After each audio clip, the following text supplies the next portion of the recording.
Salam alaikum wa rahmatullahi ta'ala wa barakatuh. Bienvenue chers élèves dans une autre séance de sciences de la vie et de la Terre. J'espère que vous portez bien avec le confinement. C'est vrai, les conditions un peu c'est difficile, mais doivent être pour nous une motivation pour qu'on renforce nos efforts dans la préparation. Et dans ce cadre de la préparation à l'examen national, je vous propose une séance de correction de l'examen national de SVT de la section sciences expérimentales, option sciences physiques. Et comme vous le savez, l'examen comporte deux parties. Une partie consacrée à la restitution des connaissances, une partie consacrée au raisonnement scientifique et communication écrite et graphique notée sur 15 points, la première partie sur 5 points. Et on commence par la première partie, la restitution de connaissances. Notez bien l'examen national de 2018, session de rattrapage. En entamant maintenant la première partie, donc notez bien cette partie, voilà les questions de cette partie. Il porte évidemment sur l'unité de la nature de l'information génétique et mécanisme de son expression, transmission de l'information génétique à travers la reproduction sexuelle. Et on commence par la première question. Qu'est-ce qu'il dit la question? Ici, définissez les notions suivantes, allèle, mutation. En réponse, donc voilà pour répondre à cette question, notez bien, les définitions, c'est en une phrase. Qu'est-ce qu'on fait ici? C'est on décrit le phénomène ou s'il s'agit d'une structure, par exemple. Ici, l'allèle, vous vous rappelez bien, on a vu ça lorsque vous avez entamé la notion du gène lors de l'expérience des Cherchiacoulé, la résistance et la sensibilité de la bactérie vis-à-vis de la streptomycine. C'était la première occasion pour découvrir cette notion. Donc, dans la définition, en se référant au cours, l'allèle, c'est une version de gène, l'une des versions de gène, et il est constitué de quoi bien évidemment? Il est constitué d'une séquence nucléotique qui représente l'une des formes ou des versions que peut avoir un gène. Maintenant, passons à la notion de mutation. C'est quoi une mutation? C'est une modification aléatoire de la séquence de la molécule d'ADN qui peut toucher un ou plusieurs nucléotides, sans entrer dans les types de mutation ou l'effet de mutation. Donc, on peut dire qu'il peut modifier le caractère et on concentre ici. Donc, c'est quoi cette mutation? C'est un changement brusque au niveau de l'ADN, au niveau des nucléotides. Maintenant, on passe à la deuxième question. Qu'est-ce qu'elle dit la question? Les caractéristiques des chromosomes, forme et disposition changent selon les phases de la mitose et de la méiose. Ce qui est demandé, citer deux de ces caractéristiques pour chacune des deux phases suivantes. A, l'anaphase 1 de la méiose et B, l'anaphase de la mitose. Et en se rappelant ici, ça, lorsque vous avez parlé de la transmission de l'information génétique, le cas de la mitose, comme une division qui permet la transmission conforme de l'information génétique en gardant la formule chromosomique qui se déroule en 4 étapes, alors que la méiose se fait en 2 divisions successives, à savoir la division réductionnelle qui permet la réduction du nombre de chromosomes de 2n à n et équationnelle, et l'ensemble c'est en 8 phases. Notons ça, donc pour répondre, donc en se référant au schéma ici, on peut schématiser, si on oublie que se passe-t-il, donc on peut schématiser dans la feuille de brouillon. Regardons ici, lors de l'anaphase, la séparation se fait des chromosomes et pas de chromatides. Notons ici qu'il y a 2 chromosomes de chaque côté qui migrent vers les 2 pôles de la cellule. Est-ce qu'il y a clivage de centromère? Non, bien évidemment. Donc on note que chaque chromosome est composé de 2 chromatides. Et on note au cours de l'anaphase 1 de la méiose, chromosome à 2 chromatides.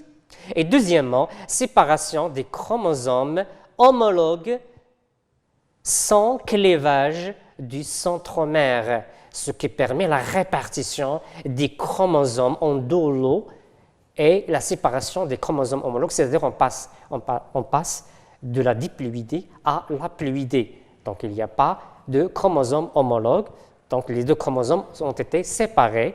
Après, maintenant, on passe à l'anaphase de la mitose, en se référant toujours au cours, en se rappelant du schéma de la division.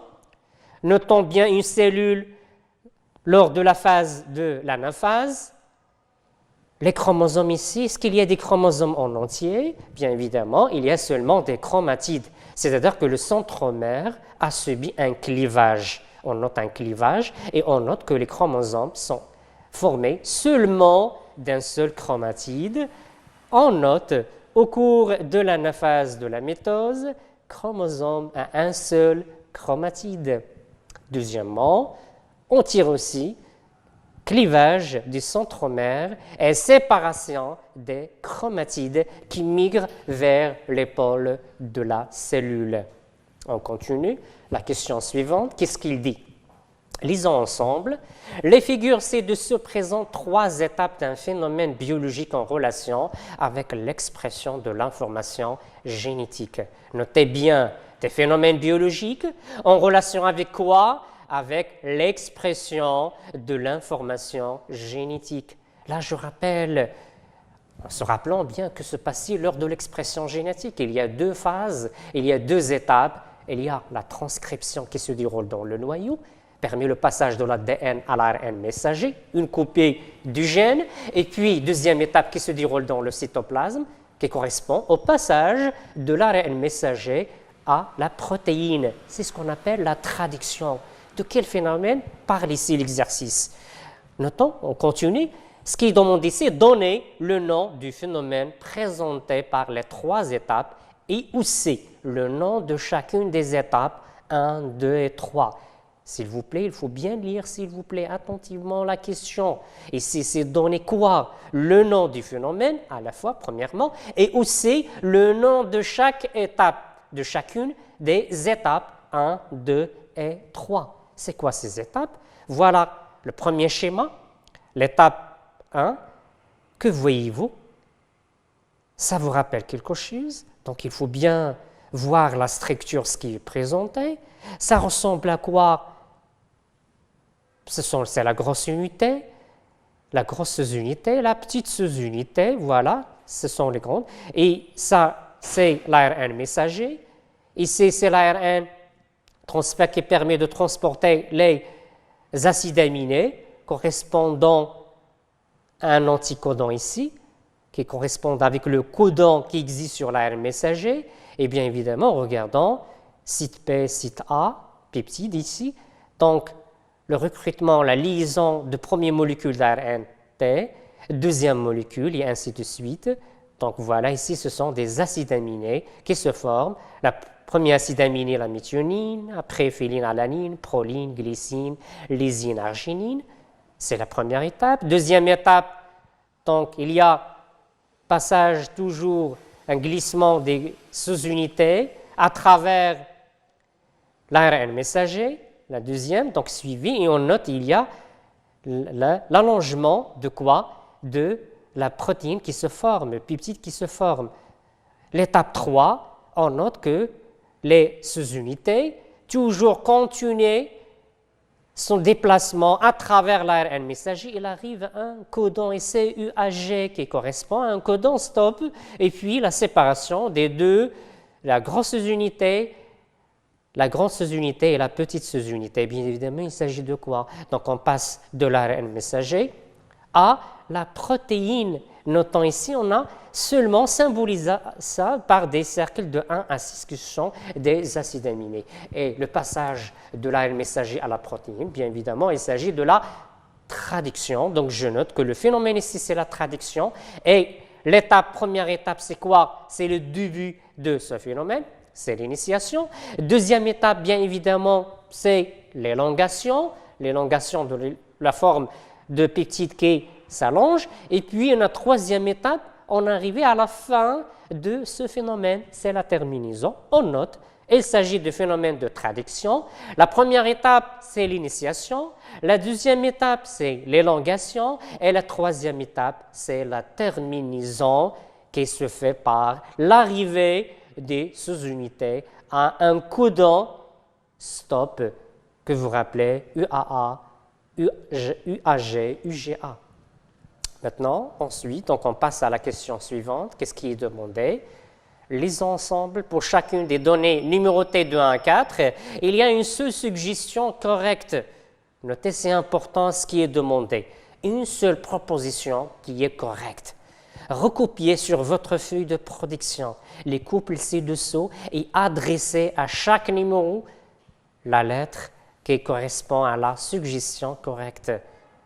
Donc notez ici 1, virgule, des points pour noter la lettre ici, 2, des points pour noter aussi, 3, 4. Donc il faut bien respecter la consigne, s'il vous plaît, pour avoir la note.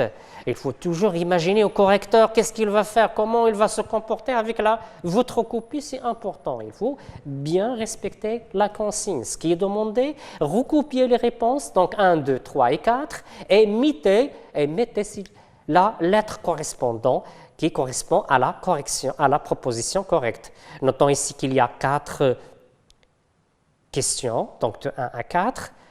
Donc, on va commencer par la première question 1. Le brassage interchromosomique lors de la méiose résulte de la répartition indépendante et aléatoire. Il faut bien lire la question, c'est important. Le brassage interchromosomique lors de la méiose résulte de la répartition indépendante et aléatoire. Donc, A. Des chromosomes homologues pendant l'anaphase 1. Est-ce que c'est A. Des chromosomes homologues pendant l'anaphase 1? Donc, c'est un brassage interchromosomique. Et vous rappelez que la méiose se caractérise par des phénomènes de brassage qui permettent la diversité de l'information génétique et des recombinaisons, des nouveaux recombinés. Donc, le brassage interchromosomique qui résulte de la séparation anarchique aléatoire des chromosomes, lors de l'anaphase, évidemment, c'est l'anaphase 1. Donc, c'est la première proposition. On confirme qu'il y a seulement une seule proposition en lisant les autres propositions pour les éliminer, pour s'assurer qu'il y ait seulement que c'est la première proposition qui est la seule qui est juste. Je passe à la deuxième proposition B, des chromosomes homologues pendant l'anaphase 2. L'anaphase 2, normalement, tous les chromosomes se disposent dans la plaque équatoriale. Il y a clivage des centromères, donc il n'y a pas cette répartition aléatoire. Et donc la proposition, elle est fausse. Je passe à la troisième proposition, des chromatides pendant l'anaphase 1. Mais normalement, on a déjà répondu à cette question. Est-ce qu'à l'anaphase 1, il y a des chromatides? Non. Il y a seulement des chromosomes en entier. Et donc, la proposition, elle est fausse. Je passe à la quatrième proposition D, des chromatides pendant l'anaphase 2. Pour l'anaphase 2, donc il n'y a pas de répartition parce que les chromosomes sont formés de 2 chromatides qui sont identiques. Donc, il n'y a pas de répartition, donc il n'y a pas de diversité, il n'y a pas de brassage. Et donc, la seule proposition qui est correcte, c'est A, des chromosomes homologues pendant l'anaphase 1. Et notez, pour répondre à la question, je dois noter et je dois mettre devant le chiffre 1, ici je mets A, la lettre A comme réponse à la question 1. Maintenant, on passe à la deuxième question. Lisons maintenant. Durant la métaphase de la mitose, chaque chromosome est formé de quoi? Il est formé d'une seule chromatide constituée de 2 brins d'ADN, d'une seule chromatide constituée de 2 brins d'ADN. Quand on parle ici de métaphase, on a des chromosomes en entier. Est-ce qu'il y aura un seul chromatide? Non. Donc, chromosome en entier. Donc, on élimine cette proposition. B, de 2 chromatides constituées chacune d'un brin d'ADN. Est-ce que c'est juste? De 2 chromatides constituées chacune d'un brin d'ADN. Donc, bien évidemment, ici, donc, on peut dire que normalement, il y a 2 chromatides, mais chacune, il y a 2 brins d'ADN et pas seulement un brin d'ADN. Donc, il est fausse.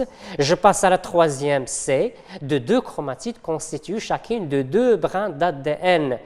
Notez bien ça lorsqu'on a parlé de la duplication de l'ADN dans chaque chromatide. Donc, il y a un brin d'ADN et se forme le complémentaire de ce brin, c'est-à-dire il y a 2 brins pour chaque chromatide et donc il est correct. On maintient la proposition C et on passe à la proposition D pour s'assurer que seulement c'est C qui est correct.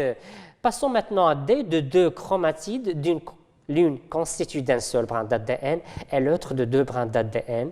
Non, normalement, les chromatides sont symétriques, ne sont pas identiques par rapport dans chaque chromosome, et donc la proposition D elle est fausse. Et donc, ce qui est correct, c'est 2 chromatides constituent chacune de 2 brins d'ADN. Et je note comme réponse, c'est C. Maintenant, on passe à la question suivante. Troisièmement, lisons ensemble, chers élèves. Dans le cas, il faut bien lire la question, dans le cas du monohybridisme, c'est-à-dire la transmission d'un seul gène ou d'un caractère ou 2 allèles en même temps, le croisement entre un individu homozygote récessif et un individu hétérozygote, qu'est-ce qu'il donne? Le croisement entre un individu homozygote récessif et un individu hétérozygote donne A. 25% d'un phénotype récessif et 75% de phénotype dominant. Est-ce qu'il s'agit de ce cas? Normalement, dans quel cas on obtient ces résultats 25-75? Normalement, lorsqu'on croise les hybrides entre eux, hétérozygote avec un hétérozygote, chacun donne 2 allèles, 2 types de gamètes, et on fait un échiquier de croisement et on trouve 1/4, 3/4. Donc la proposition A, bien évidemment, elle est fausse. Je passe à B. Qu'est-ce qu'il y a ici? 75% de phénotype récessif et 25% de phénotype dominant. Et bien évidemment, c'est contradictoire. Jamais qu'on trouve 75 pour le récessif. Et donc, la proposition, elle est fausse. Je passe à la troisième proposition. Je lis attentivement cette proposition. 25% de phénotype récessif, 50% de phénotype intermédiaire, 25% de phénotype dominant. Normalement, pour avoir ici donc 25%, on a ici 50% de l'hétérozygote, 25% et 25%. Est-ce qu'il s'agit de cas? Normalement, il y a ici l'individu homozygote récessif va donner un seul type de gamète et l'individu hétérozygote va donner 2 gamètes. Et donc, on obtient normalement 2 phénotypes, un phénotype récessif et un phénotype dominant de même proportion. Ce sont les proportions de l'hétérozygote, des gamètes de l'hétérozygote. Et donc ici, c'est fausse. Normalement, ce n'est pas ce cas. Pour avoir ce cas, il faut qu'il y ait 2 hétérozygotes qui ont été croisés. Donc, C, il est fausse. Il nous reste D, 50% de phénotype récessif et 50% de phénotype dominant. Et voilà, c'est la bonne proposition. Et je mets la lettre D devant 3. Voilà, je note la réponse, c'est D. Maintenant, on passe à la dernière question. Lisons maintenant 4. Au cours de la réplication de l'ADN, que se passe-t-il? A. La double hélice parentale reste intacte et une deuxième copie entièrement nouvelle est synthétisée. Est-ce que c'est juste? Normalement, qu'est-ce qu'on a dit lors de la duplication? Il faut toujours se référer au cours. En revenant sur le cours, qu'est-ce qu'on a vu lors de la duplication? Ce qu'il y a séparation de double brin, et puis chaque brin parental sert de modèle pour la constitution de nouvelles ou de nouveaux brins. Et donc la première proposition, bien évidemment, elle est fausse. Je passe à la deuxième proposition. Chaque brin des 2 molécules d'ADN formées contient des fragments anciens et des fragments nouvellement synthétisés. Chaque brin des 2 molécules d'ADN formées contient des fragments anciens et des fragments nouvelles synthétisés. Et donc, est-ce que c'est juste? Eh bien, évidemment, non, parce qu'on se forme par brin. Un brin parental et un brin. On ne trouve pas au sein du brin des fragments.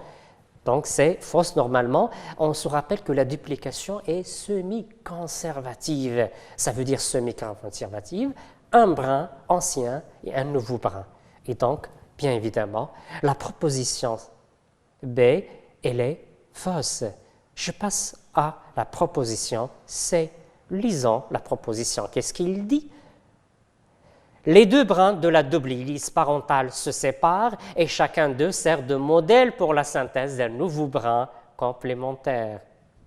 Voilà, c'est ce qu'on a déjà dit concernant la duplication, et donc c'est une bonne proposition. Je garde cette proposition, je passe à la dernière proposition, pour s'assurer que c'est la seule proposition qui est juste.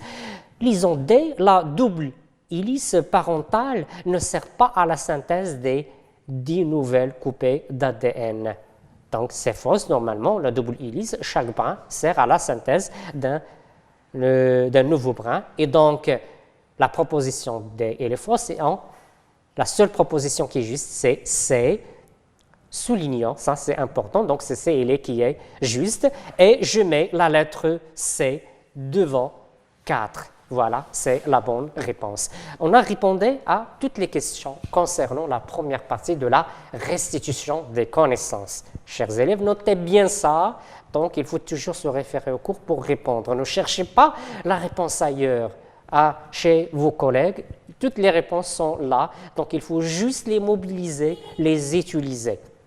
Maintenant, on passe à la deuxième partie concernant la restitution le raisonnement scientifique et la communication écrite et graphique. Alors, cette partie comprend 3 exercices.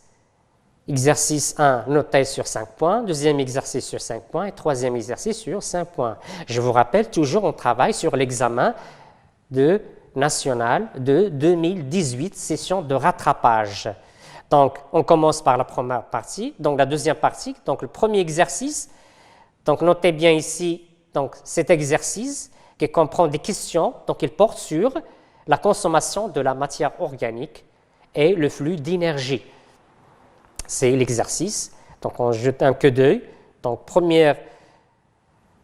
on voit les questions, ce qui est posé. On passe à la deuxième exercice. C'est un exercice qui porte sur la partie ou l'unité de l'utilisation des matières organiques et inorganiques. Et troisième exercice, c'est portant sur les phénomènes géologiques accompagnant la formation des chaînes de montagnes. Maintenant, on va commencer par premier exercice pour cette séance. Donc, l'exercice 1, notez bien, donc, toujours au début, donc, il y a un énoncé qui est important, qui souligne le problème ou la problématique traitée dans l'exercice.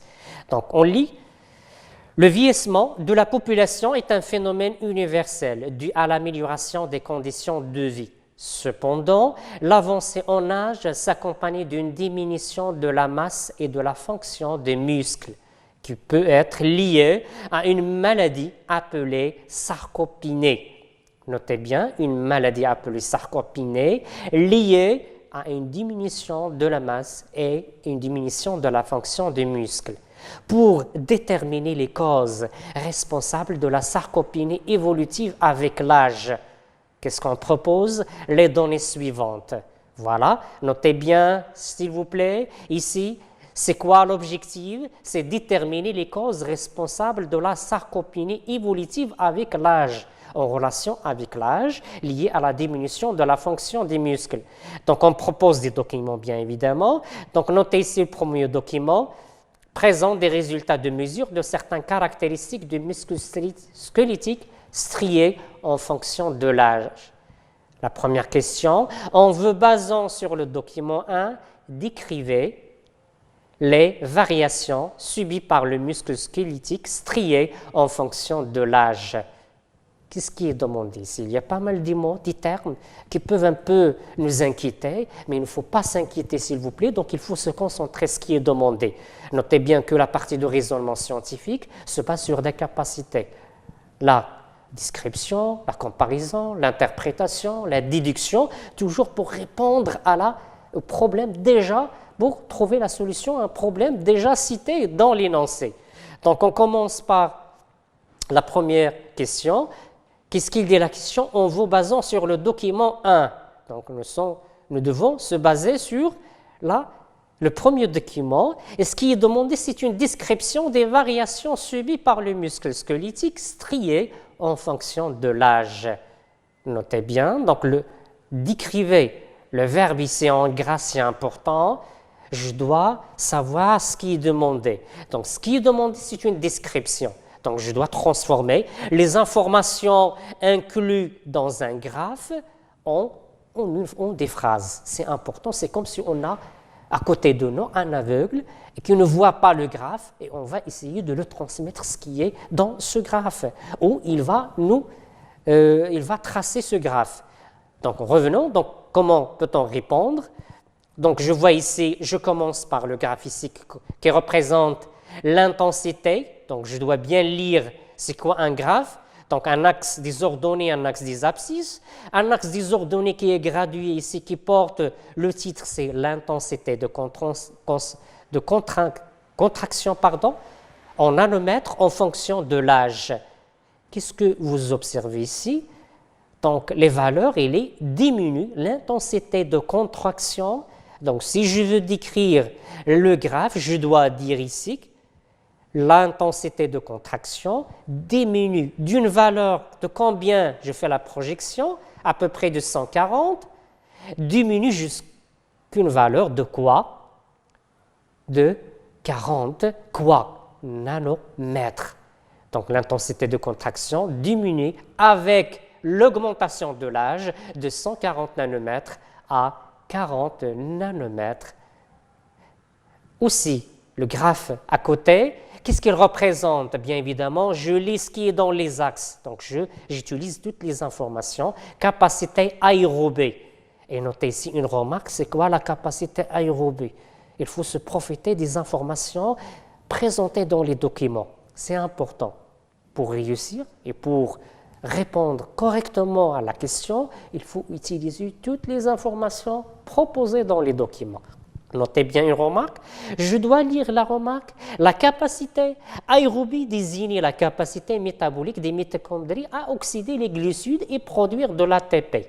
Donc la capacité aérobie qui désigne la capacité des mitochondries à l'oxydation des glucides et aussi pour la production de l'ATP. Que se passe-t-il concernant la capacité aérobie avec l'âge?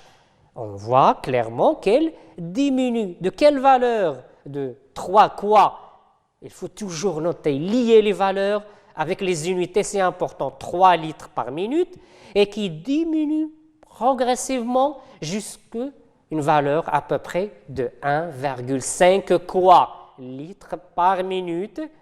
Et on essaye de formuler des phrases pour exprimer ces variations, c'est important. Dans les deux graphes, on note qu'il y a une diminution, c'est important, une diminution de l'intensité de contraction et de la capacité aérobie. Et voilà, qu'est-ce qu'on note pour répondre? Les variations ayant subi le muscle squelettique strié en fonction de l'âge, diminution progressive de l'intensité de la contraction musculaire avec l'âge, de 140 nanomètres à 40 nanomètres, et puis diminution progressive de la capacité aérobie avec l'âge de 3 litres par minute à 1,5 litres par minute. Ça, on arrive à répondre à la question. Donc, on formule des phrases pour exprimer ces variations. Donc, les variations ayant subi ou subies par le muscle squelettique, c'est la diminution de l'intensité de contraction et de la capacité aérobie. On continue toujours dans l'exercice 2.1.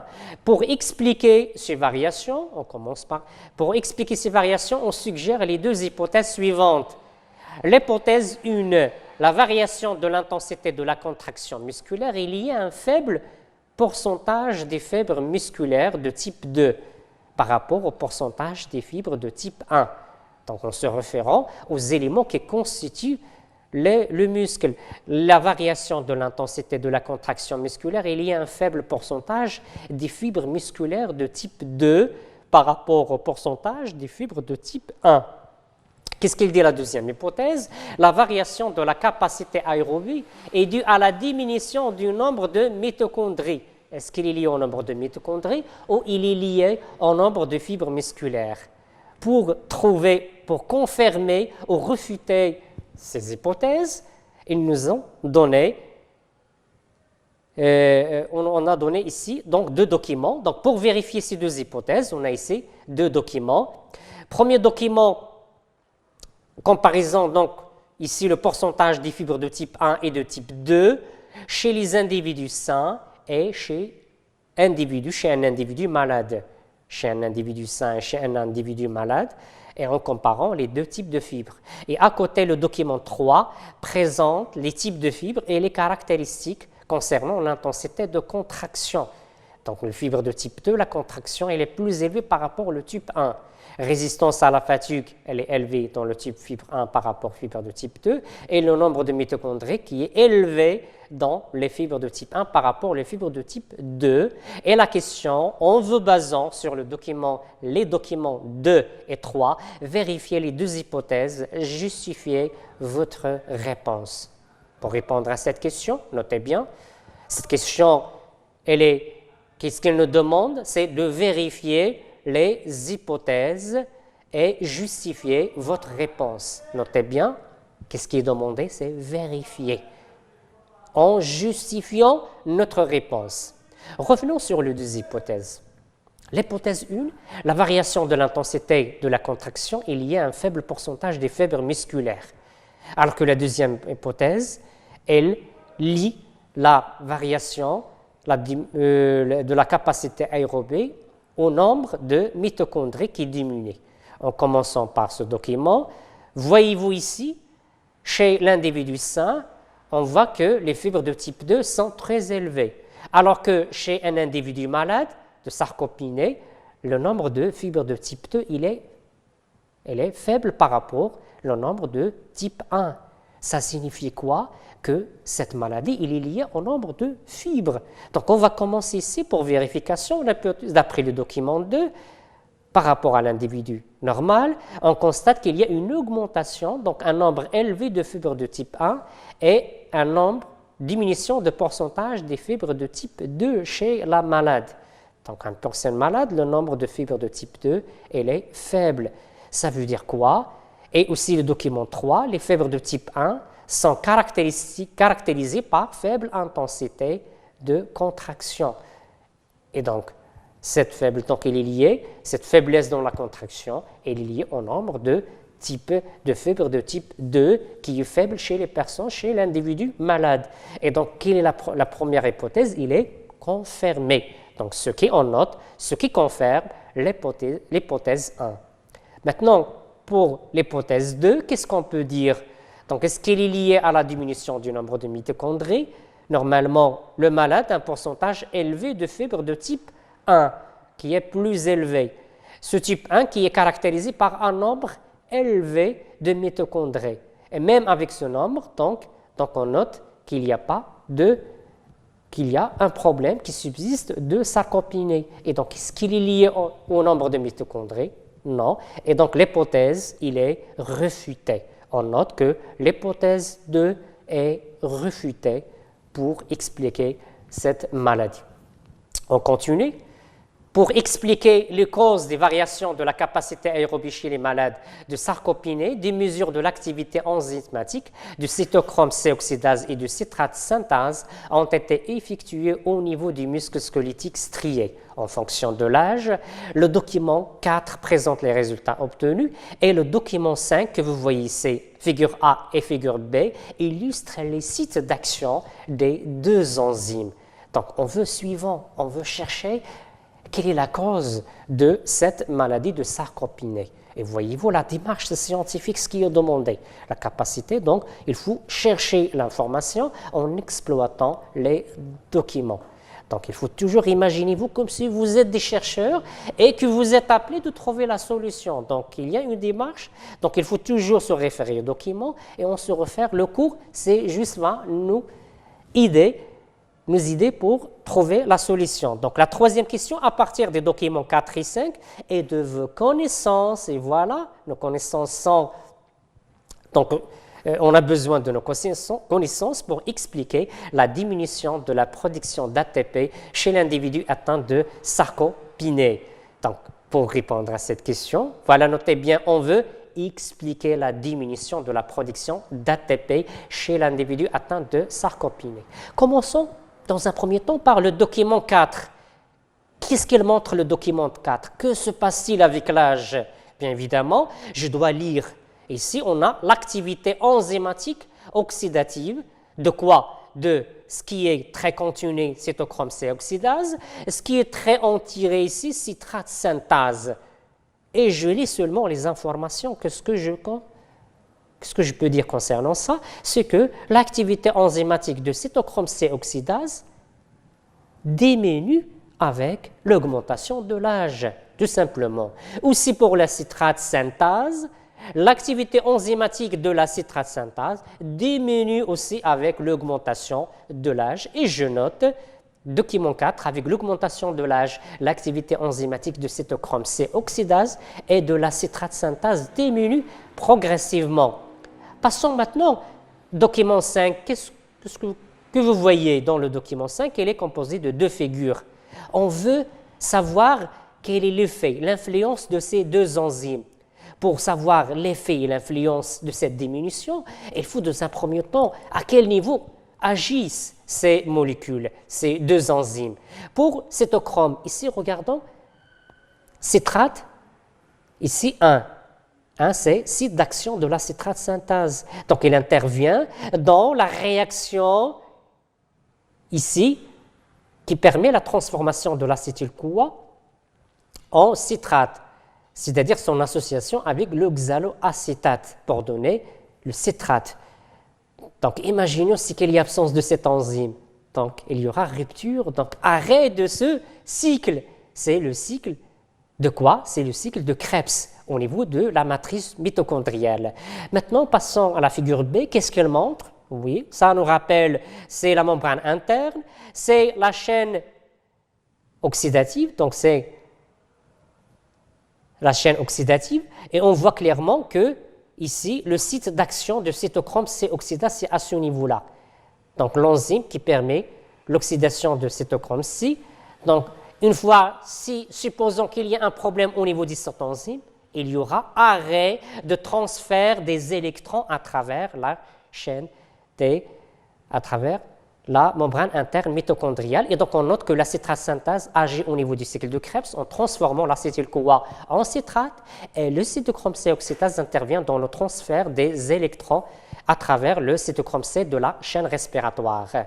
Et comment peut-on utiliser ces informations? Disons que la diminution de l'activité enzymatique de la citrate synthase et du cytochrome C oxydase, qu'est-ce qu'elle provoque? Un dysfonctionnement de la chaîne respiratoire, ce qui explique la diminution de la production d'ATP qui va diminuer. Parce que vu l'arrêt ici du transfert d'électrons, donc il n'y aura pas d'un gradient donc il n'y a pas d'accepteur final, arrêt de translocation des protons H+, de la matrice vers l'espace intermembranaire, pas de retour d'H+, pas de formation d'ATP, aussi ici la formation des transporteurs d'électrons et de protons, et donc ce qui explique la diminution de la production de l'ATP au niveau des muscles squelettiques striés chez les malades de sarcopénie. On continue toujours dans l'exercice pour traiter la sarcopénie. La kinésithérapeute, les kinésithérapeutes, donc qui traitent donc ici au niveau du problème du muscle, utilisent un programme adéquat d'activité physique, le sport. Pour déterminer l'effet de l'activité physique sur la fonction des mitochondries, on propose le document 4 qui présente l'activité de la citrate synthase et le taux d'oxydation des métabolites par le cycle de Krebs chez des personnes qui pratiquent de l'activité physique et des personnes qui ne pratiquent pas l'activité physique. On nous demande À partir de votre réponse de la question à la question 3 et de document 6, déterminez le rôle de l'activité physique dans le traitement médical de la sarcopénie. Donc, pour répondre à cette question, donc notez ici, déterminer le rôle de l'activité physique. En revenant sur le graphe, qu'est-ce qu'il donne? Une comparaison chez les personnes qui ne pratiquent pas, ici, avec les personnes qui pratiquent l'activité physique en unité arbitraire, on compare l'activité enzymatique des citrates synthase. Qu'est-ce qu'on trouve? L'activité substantive chez les gens qui pratiquent le sport, elle est très élevée par rapport les personnes, celles qui ne pratiquent pas le sport. Même chose pour le taux d'oxydation, et on exprime ça, augmentation de l'activité de la citrate synthase et le taux d'oxydation des cellules de Krebs chez les personnes qui pratiquent de l'activité physique par rapport aux personnes qui ne pratiquent pas de l'activité physique, une augmentation de ces activités. Donc, on déduit que la pratique des activités physiques, la pratique des activités physiques chez les malades de sarcopénie, qu'est-ce qui permet? Active le fonctionnement de la chaîne respiratoire, ce qui permet aux cellules musculaires d'augmenter leur production d'ATP. Et voilà, chers élèves, on termine le premier exercice de la deuxième partie portant sur le raisonnement scientifique et la communication écrite et graphique. Donc, je vous invite à bien s'entraîner ce genre de questions en revenant sur les examens des années précédentes. Je vous souhaite bonne chance et merci pour votre attention.